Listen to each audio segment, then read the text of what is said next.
There we go. Okay. You do one.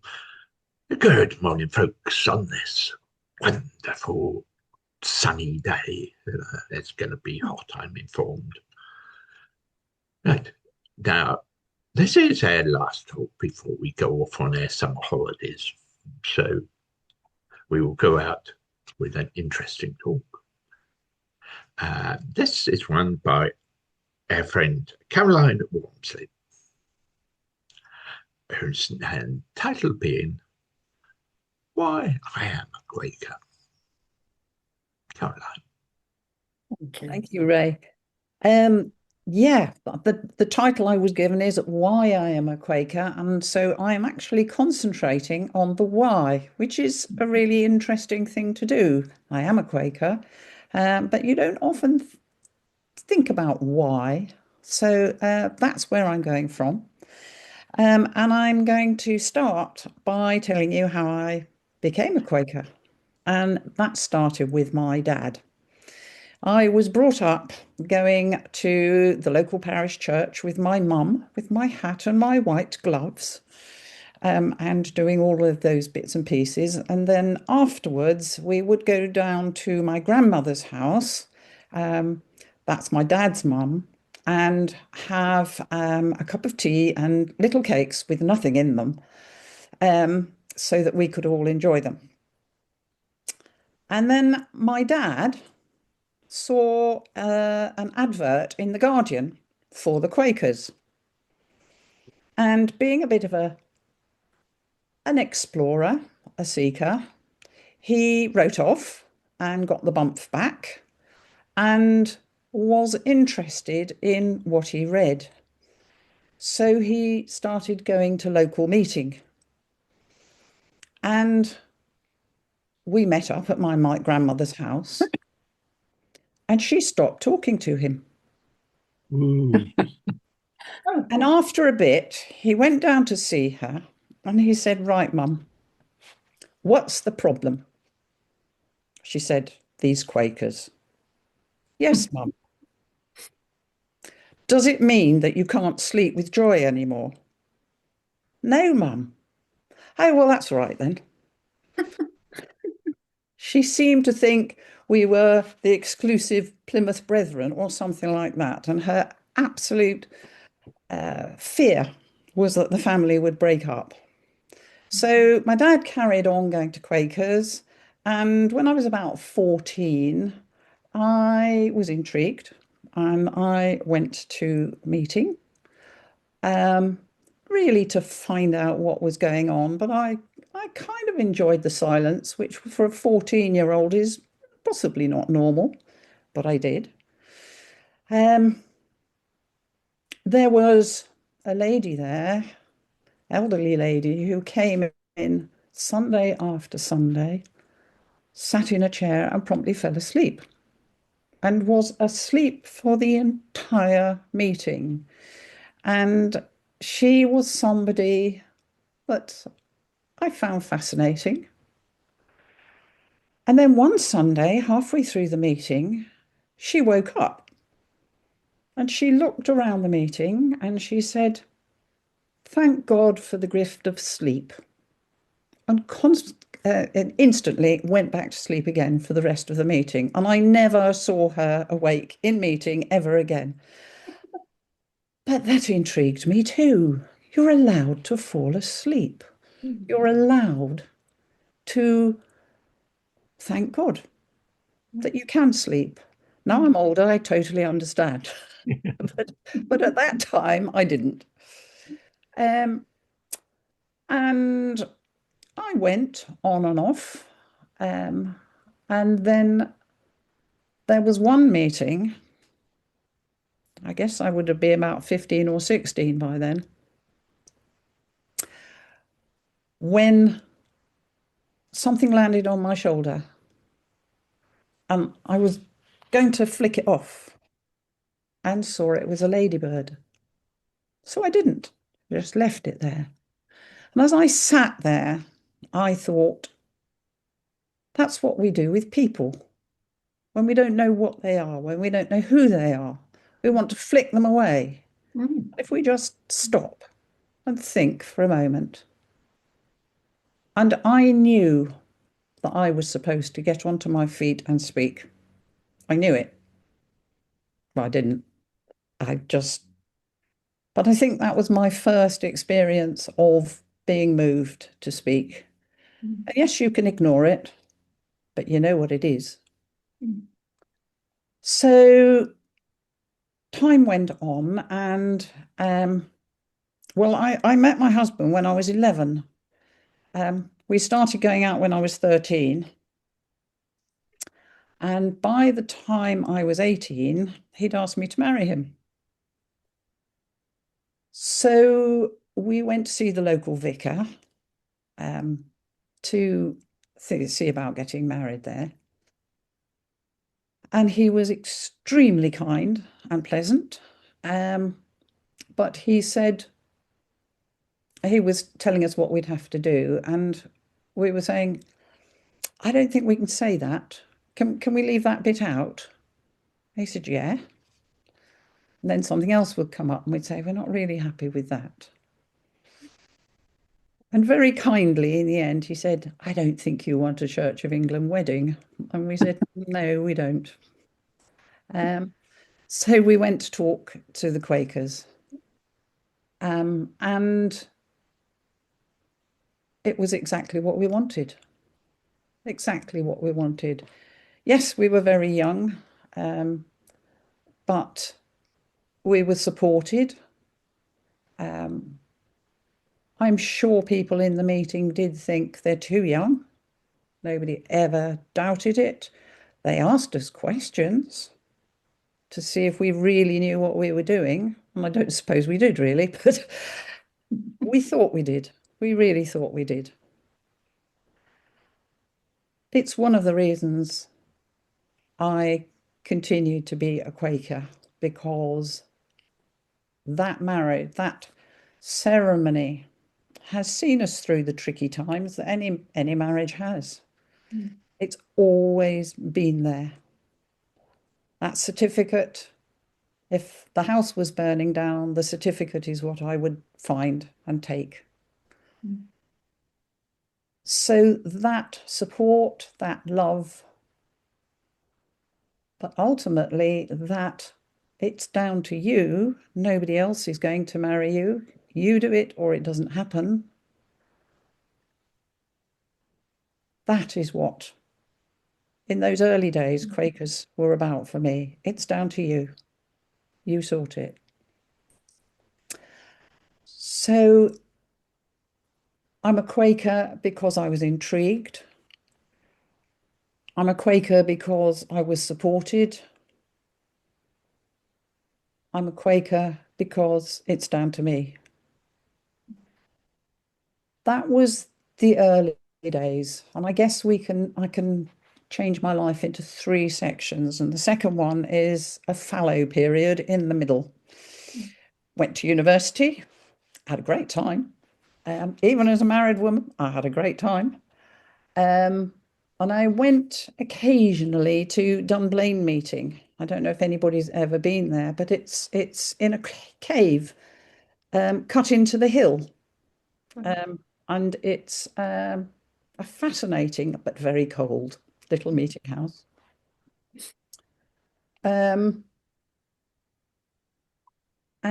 then we moved from Scotland down to Evesham, and I was very busy bringing up children, and I really didn't have much time to go to meeting. I took the children to Evesham meeting, but there were no other children. And I kind of thought, well, there's not much point in me going to meeting and then having to look after the kids. It's easier to do that at home. So I went as and when I could. And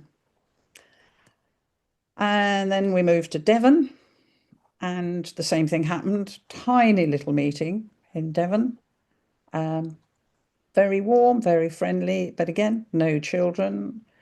So I took them over to Totnes meeting, which is a very busy sort of meeting. And we went there quite often, and until my 10-year-old son said he wasn't coming anymore. If there is a God, he doesn't want me sitting on my bum. Mhm. Wants me to go out and get on with living. And I thought, fair enough. Went with the littler ones for a while after that.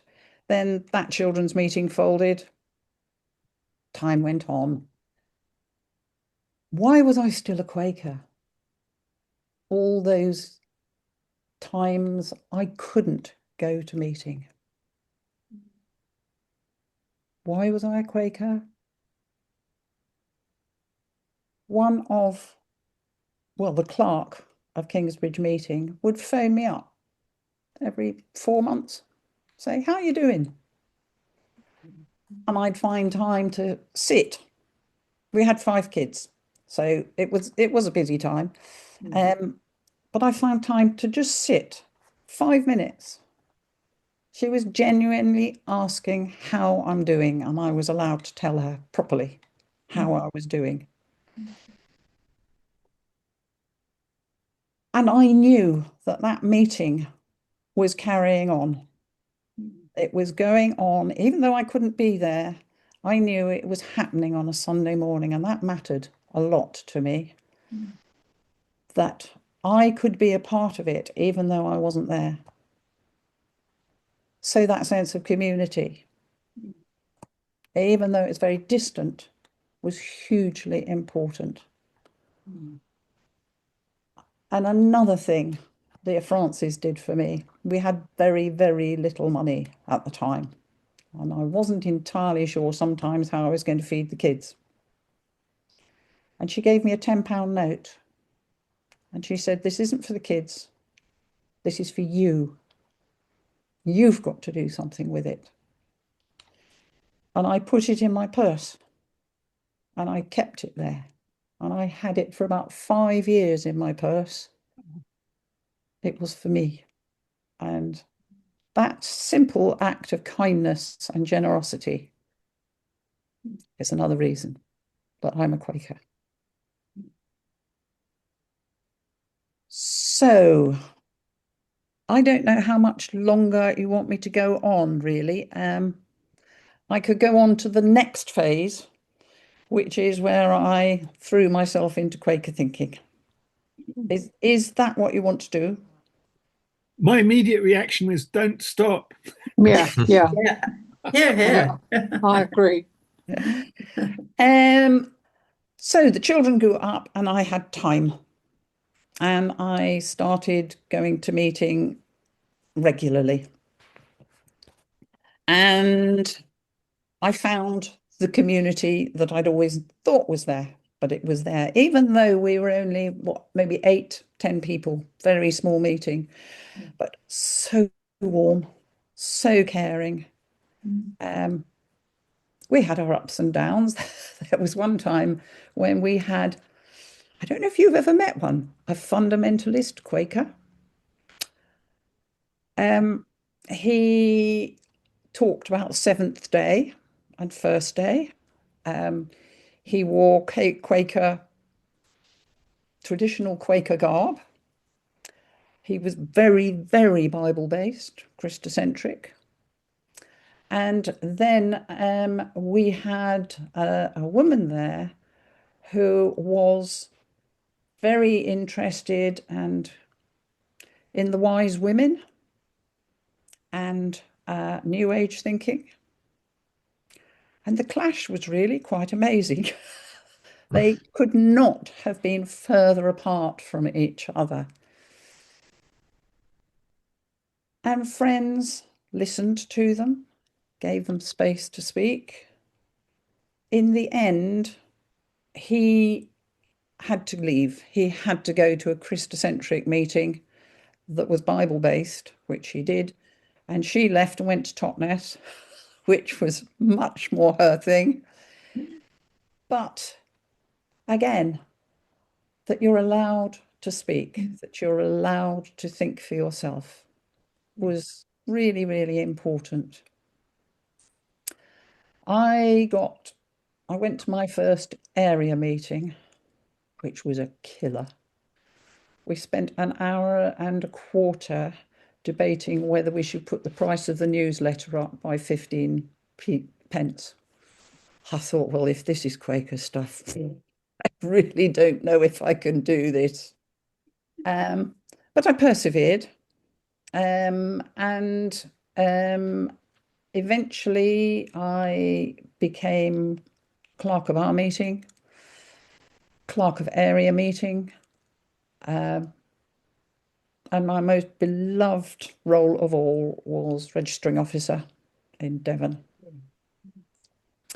And all of those made me really, really think, why am I a Quaker? But perhaps what made me think even more was my job. Because I was trained as an English teacher. And the children had all gone to started school and things, and I was looking at what else I was going to do. And I got a phone call saying, would I consider teaching RE? Because the RE teacher had been having an affair with a sixth former and she'd been tossed out and they didn't have an RE teacher. So I thought, well, why not? And I went into lessons with a book in one hand and lots of intrigue, being with these young kids, and it took off. I absolutely loved finding out about all these different faiths and teaching the kids to think for themselves. That was my joy. Getting the kids to think, so what is love? What are the different kinds of love? What's there? What does it mean to belong? Why do we? Etc., etc.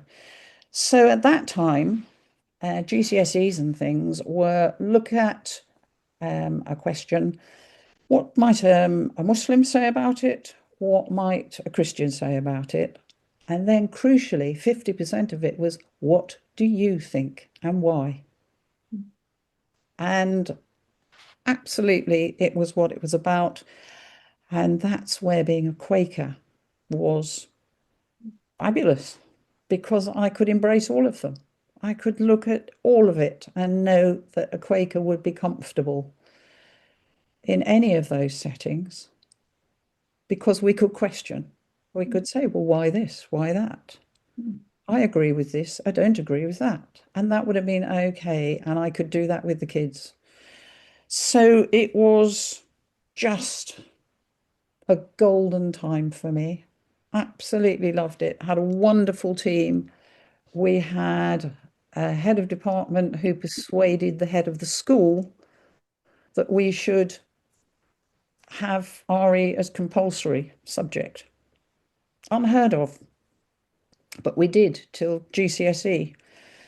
We had 7 RE teachers, and we had the most enormous sixth form taking theology RE as A levels out of choice. And it's because we ran such a brilliant course. Loved it. I began every lesson with every group with 5 minutes silence.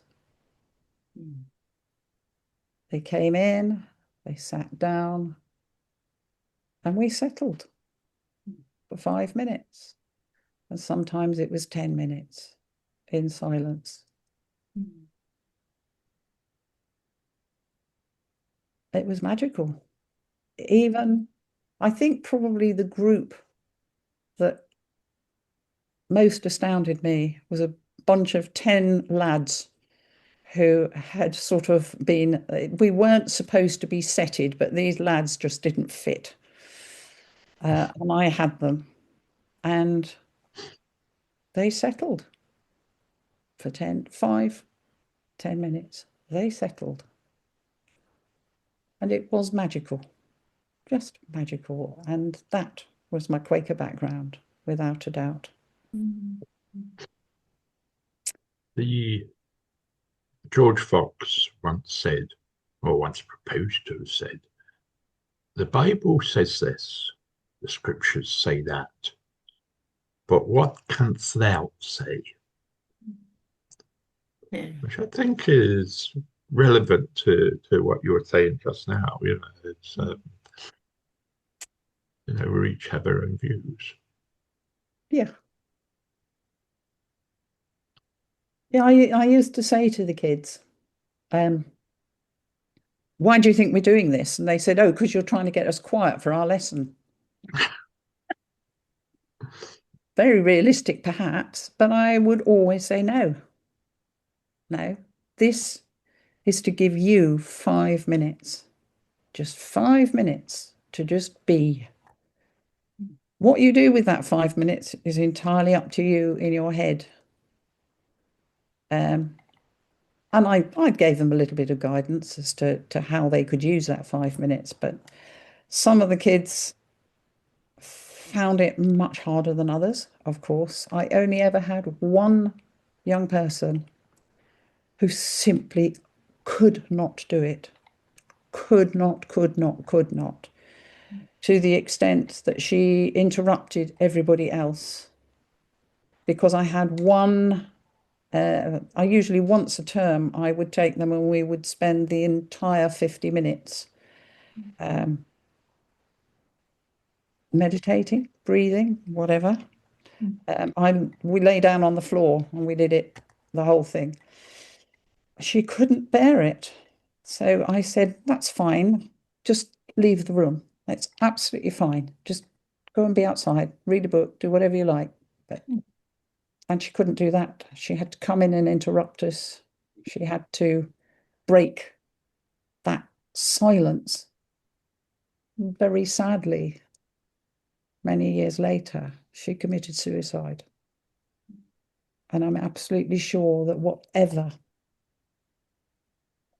disturbed her by our silence was something that went through her whole life. Poor young woman. Where am I going to go with it? There's so much I could say. So I'm going to just finish it with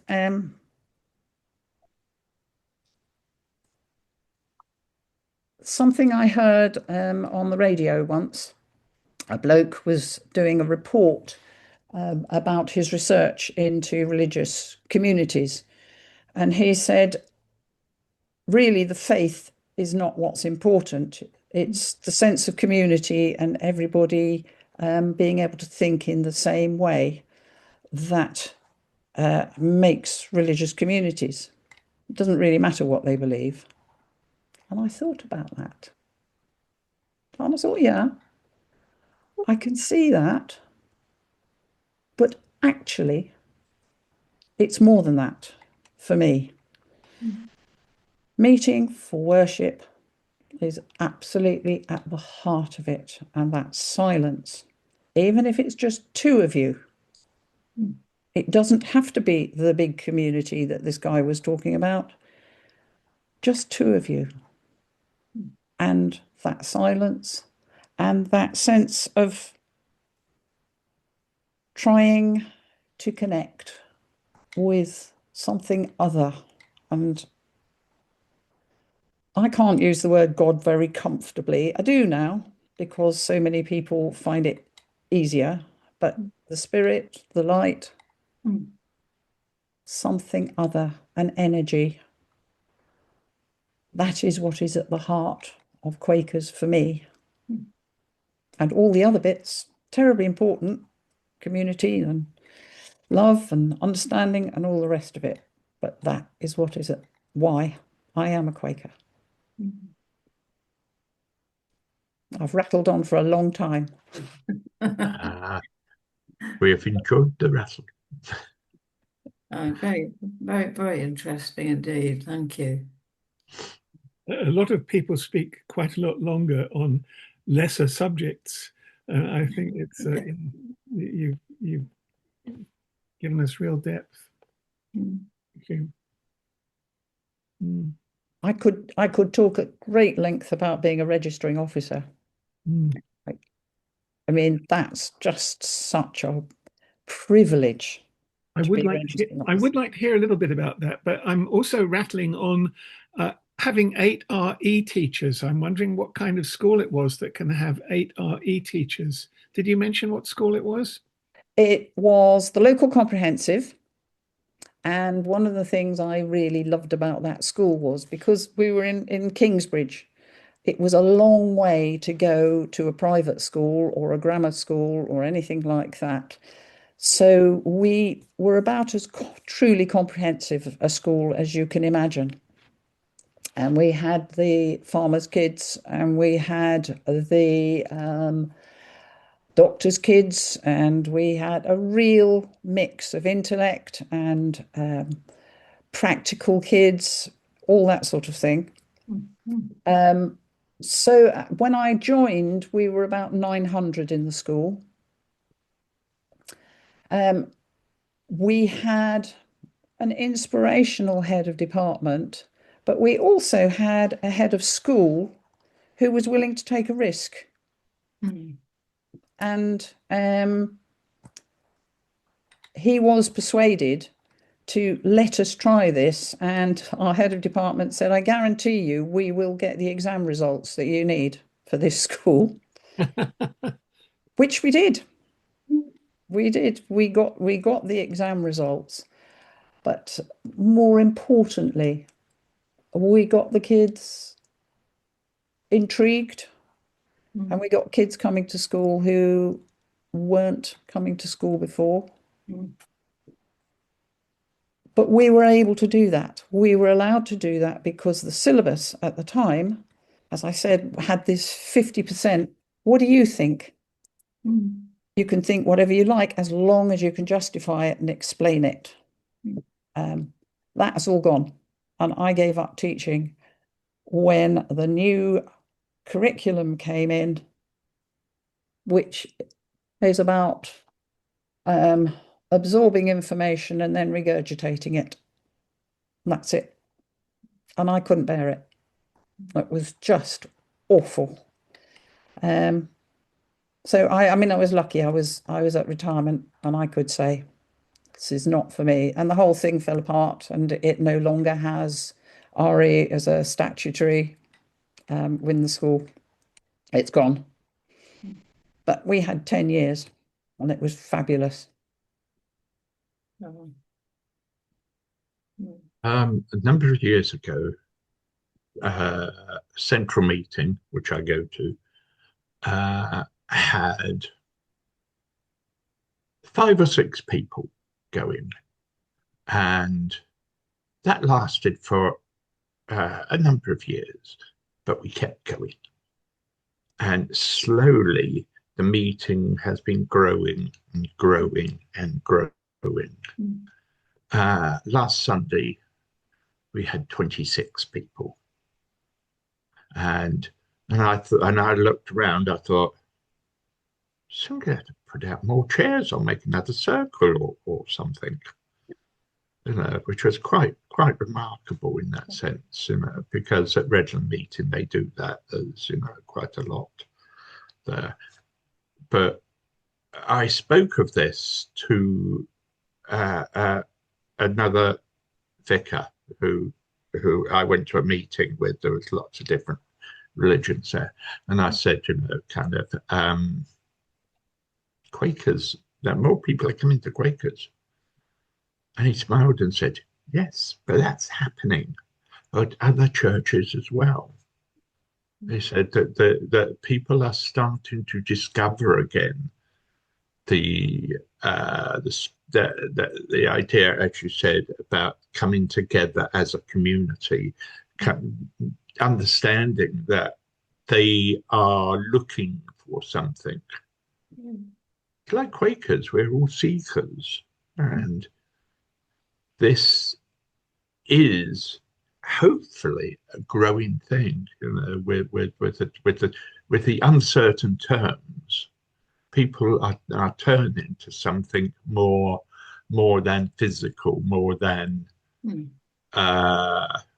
what is on the television, or how much money they've got, or there's a need for us to come together as groups and just be. I don't know if other friends have found this, but this to me gives me enormous hope that Yes. that it's starting to come together.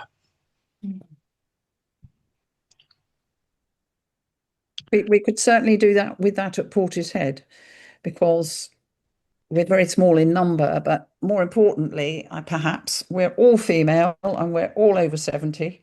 And it's very difficult to know how we're going to encourage a more diverse group of people to come. Why would they stay? Why would a 20-year-old stay with a bunch of old women, basically? This is it. This is Why it. would a young man stay with a bunch of old women either? That's a tricky one. Mm, mm. We, Yes, Portishead has always had, unfortunately, that the problem of numbers, and because next door you've got a strange old building which has caused trustees a lot of discussion of what to do with it, and should we knock it down or should. But there you go. Well, it's a very lovely building, and at the moment we've got AA coming, and we've got. I'm hoping St. Peter's Hospice is going to start using us, and gradually, if we get out into the community, maybe we will get more people coming, but we need to be out there in the community. well, I noticed that our numbers went up, started to go up, that I noticed, and there were younger people, and I think it was to do with our stance on peace, because quite a big bunch of them go regularly to peace demonstrations, and some of them out at what's the name of the place where they demonstrate against the producing guns, etc. I think it's Elbit, an Israeli. Right. Yeah. EBIT, yeah. Yeah.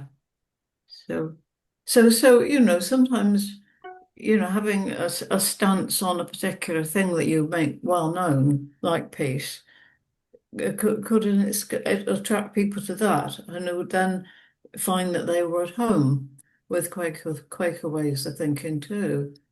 Which reminds me of a lady in Totnes meeting, who I think she was definitely a weighty friend, and she definitely is one of the reasons I stayed a Quaker, because she had been at the freeing of Belsen. She was a young woman in her early 20s, and anybody would have been shocked at the freeing of Belsen, no doubt about that. But I remember chatting with her one day, and she said she could not be a pacifist. What she had seen was so enormous that she couldn't quite do the Quaker pacifist bit. And if she had been able to kill a person and stop that happening, she would have done it. And I found that so refreshing, that somebody, when she was in her 80s, all those years it had been there, that memory, and her struggling with pacifism. And she was allowed to say, I can't be a pacifist, but I understand the peace testimony. It makes sense to me, but I can't do it. And that's okay. Yeah. Yes, I think our testimonies are ones, there isn't one that I can't, that I would disagree with. Mm. They are right, and that's really helpful. Mm.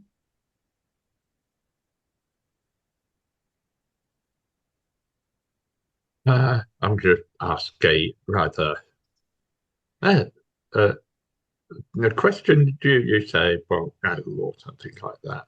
Or do any of your children come to meeting again? Or go to meeting? They may be living somewhere else or something, you know. It's interesting. Two of them did theology as their degrees.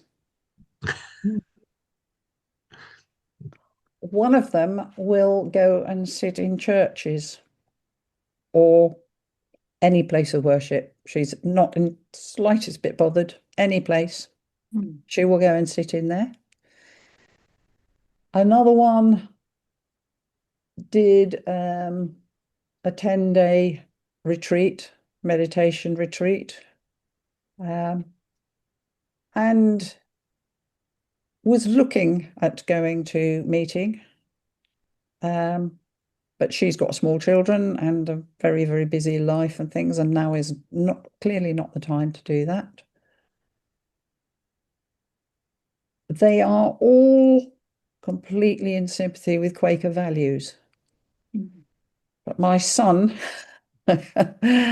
definitely still says, if God exists, he does not want me sitting on my bum. He's out there doing things all the time. And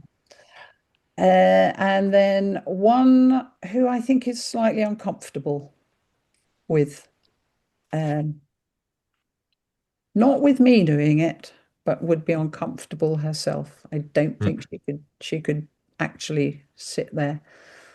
So as varied as you can imagine, I've got one daughter who is intensive care paediatric nurse at King's College Hospital, London, and dealing with the sickest of the sick babies. But I am absolutely convinced that she has the power of healing, because she used to do it for me when she was a little girl. She could get my headache to go. She'd just put her hands on my head. And she stopped doing it when she got to teenage and was vile, completely vile. Yep. But she stopped, and I think she was frightened by it. But I'm sure it's why she's the nurse she is now, because it's still there, and now and again she acknowledges it, and she knows, and Right. it's all part of the same thing. Sorry, David. No, sorry. No, I wasn't gearing up to say something. I just, wow, great. You know, it's wonderful when people, Yeah. whatever people are able to bring out from the inside. I'm thinking of your son, my kid sister. I guess she's no longer a kid. You know, we grew up in an evangelical household and came to paths by different directions. But she says she gets what she needs in her life from being in nature. Absolutely, you know, it's very, very clear on that her time in nature is everything. The one thing I did want to come back to was you were talking about being a registering officer, and I was wondering how close. Excuse the silliness, do what you like with it. I was wondering how close being a registering officer was to being a recording angel.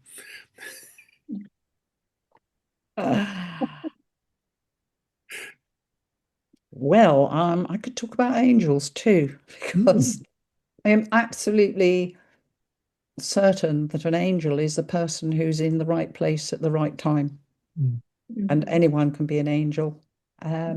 So is a recording officer a recording angel? No, definitely not. But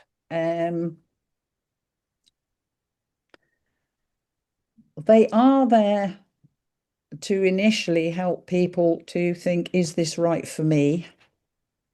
Is this right for us? And to ask the questions that allow those people to make that decision for themselves. My dad was a recording officer, and he had a couple who were in their 80s, and they came to see him, and he was asking questions, and they said, "Cyril, we haven't got time for this. Can we just get on with it?" Mm. And he said, "Yeah, righto." Fair enough. They did. Yeah. Sorry. But you are, and so because I just heard a little while ago, you are a proud granny. Oh, I'm a granny. I'm actually a mumba.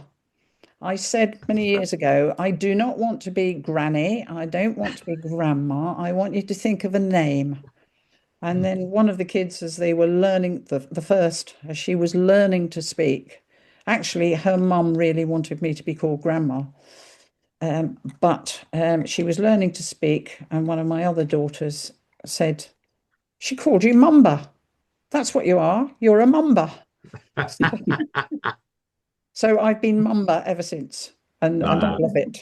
Um, uh, yes, and I have taken the in Portishead. We've got 3 grandchildren here, and we went to a meeting at, now I'm going to forget the name of it. There's a graveyard that is not used anymore, and it's up near Shirehampton. And am I talking absolute nonsense? There's woodlands there, and there's yes, I think I know the name you well, but I've forgotten it as well. you've forgotten it. Good. Well, I will continue. And we went there and had a picnic with everybody, and they had done the usual. Somebody, I think it was Jenny Griffin, had made things for the kids to go and discover, and they had an absolute ball. And I think they would come again because it was active. It was doing something. It definitely wasn't sitting on our bums. Um, And that's how we're going to encourage young people to come. You can do something. Yes. Yes. Yeah. Yes. Yes, I spent over 20 years working with the children and young people, locally and nationally, and that was really fun. Really enjoyed my time doing that. But again, there comes a time when you have to think, I think I'll do something else now. I've done enough of that. For sure. And Sure. I can't sit on the floor anymore. My knees have gone. So Yes, quite so. I have actually just thought of something else. I have a friend who calls me Pollyanna, and I think that's probably because of my Quaker thinking. And I know that when the kids were younger and they'd come home and they'd moan about something somebody had done at school or how horrible they'd been or whatever, and I would say, the thing is, you don't actually know what's going on in the rest of their lives. Be careful, you're not too quick to condemn them. And I can remember one of them saying, "Oh, for goodness sake, Mum, I just want to moan. Will you let me moan?" And I thought, yeah, that's fair enough too. Yes. But interestingly, as a child and as a teenager, the family always used to call me Job. that, I was always the one that would say, yeah, but have you thought about? And I think fundamentally, I'm still a Job. But Quaker thinking is positive. So it's a balance between the two, isn't it? I think so. I think so. I think you're going to find, as you continue and as you have in other meetings, someone will sidle up to you and they will say, "Caroline, have you thought about and you're given posts and things to do and all this type of thing, and one is allowed to say in that good Quaker speak, that name never occurred to me. Oh, it's a good one. Which I'm sure you've been asked to do things. But there you go.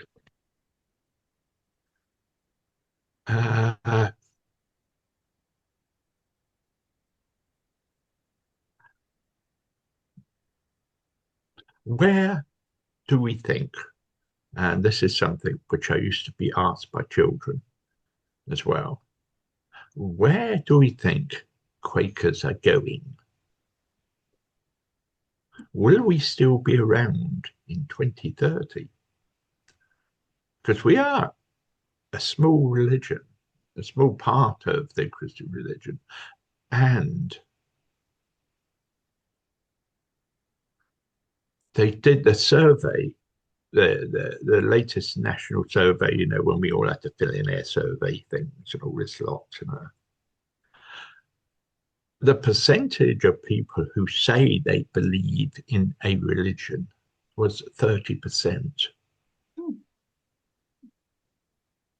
which is very different from the old kind of Victorian days when everybody went to church on Sunday. Yeah, but you didn't dare not to, did you? I mean, the difference is now you have the freedom to say, no, I don't. And that's really important, to be able to say, I don't. And I mean, if I think about friends generally, I know quite a lot of friends who would say, I don't believe in God. No.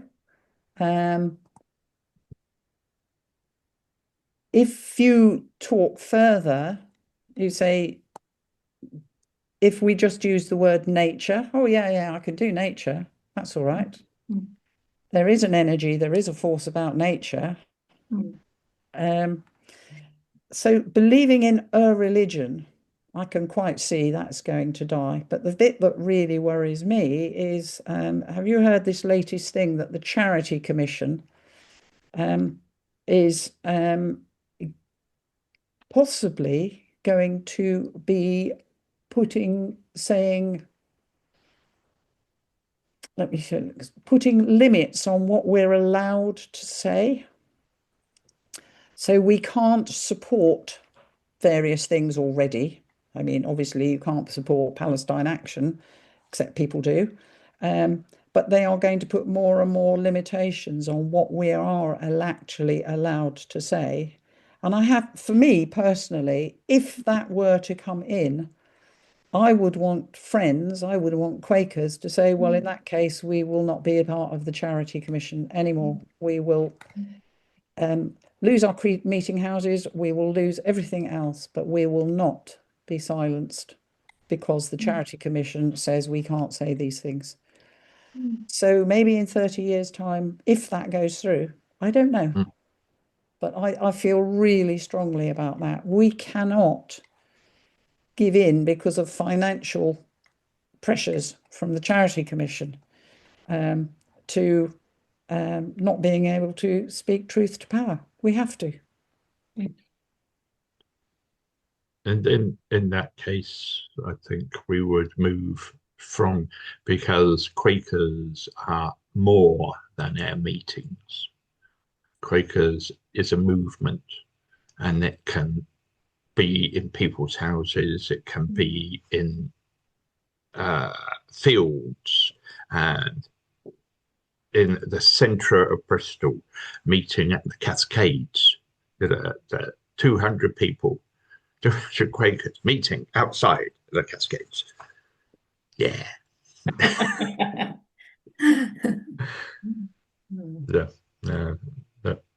Happy thought that would be. Oh. So I'm into that. Outside the council house would be good too. Hmm? Outside the council house would be Oh, good yeah, too. yeah, yeah. on the screen. I have a feeling that we're all part of that there are big pivotal changes going on in the world at the moment. The old system is reaching its limit. We built a sort of capitalist engine. I was on Emma Roberts' podcast the other day, and I said I thought Quakers had made a mistake when the wealthy Quakers had from due to pressure from second generation as much as anything, split up their chocolate factories and all the rest of it and turned them into PLCs to allow the value to be traded, and that wafted off somewhere. I said I thought it would have been far better if they turned the businesses into co-ops. Mm. And I feel there's that whatever's breaking up at the moment uh, has to reform in some way that's not extractive. You know, they're saying we have this whole tech thing at the moment where we've got these super rich people, and I'm saying that's not actually what's going on. It's just there's people figured out how to automate businesses using computers, and that created some hierarchies. But actually, anybody you can do any of those businesses with an AI now. So the big hierarchies aren't needed, and you can have a society that's more cooperatively based. And my little thing at the moment is that Quakers could be um, helping communities shift from fossil energy, not protest against oil, but make the shift from fossil energy to local energy. And Quakers could be facilitating that because we understand governance, we understand cooperative principles, we understand working together in so you go to an Extinction Rebellion meeting when Extinction Rebellion was setting up, and they were sort of saying, well, we've nicked most of the way we're running this from the Quakers, and it really was. Quakers have learned something about being in community and being able to run a business, a church in community, and so it's a family of beliefs and skill sets that is to me really really valuable. And what's emerging, I think you're completely right. If we were required by when you were saying that about the charity commissioners, I'm thinking, well, that's just the tail end of the old system, really. As you had said with the school curriculum changing, these are that's so wrong.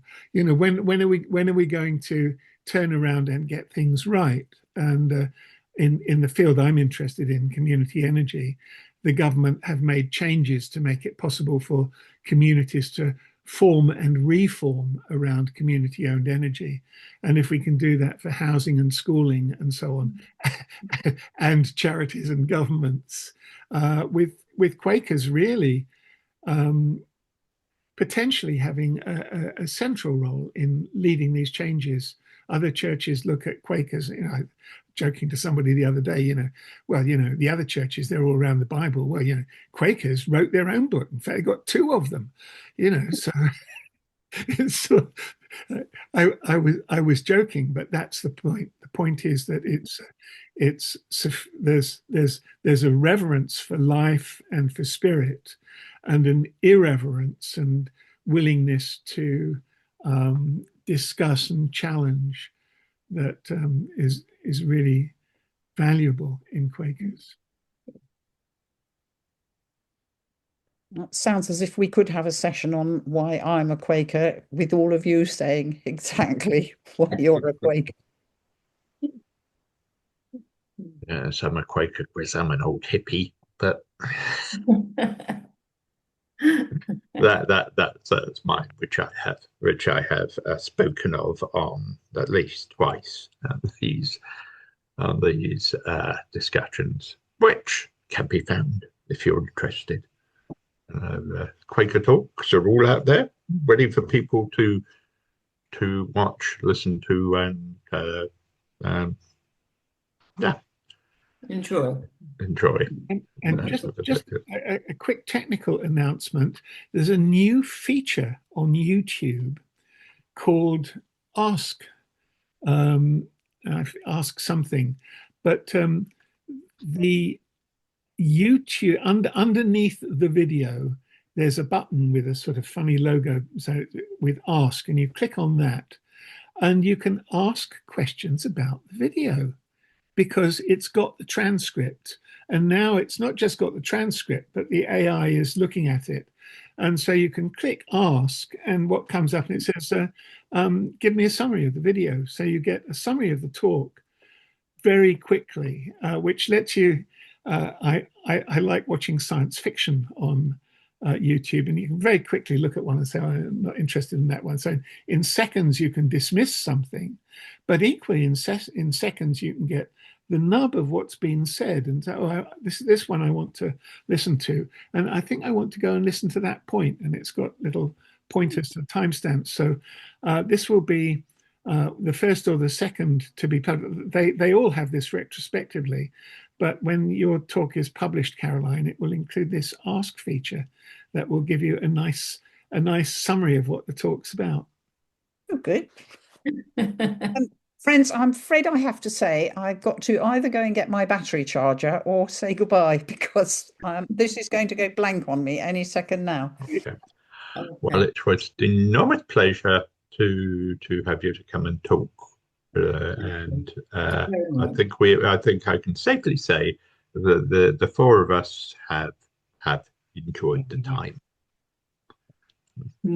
Well done. Lovely. Yeah. Thank you, Caroline. Lovely to see you all. Okay. I'll see you in Central one day. That'll be good. That'd be good. Very welcome. Okay. All right. Okay. Bye everybody. Then we'll see you in September, won't we, Ray? Yeah. I had one tiny apology. I thought I was fiddling with my eye. I have a very sore eye at the moment, which has caused me a little bit of problems, but I wasn't being fidgety and awkward. That's the reason why I was fidgety. Hope it's better soon. Okay. Yes, Thank you, everybody. Bye, everybody. Bye. All right. Thank you. Bye-bye.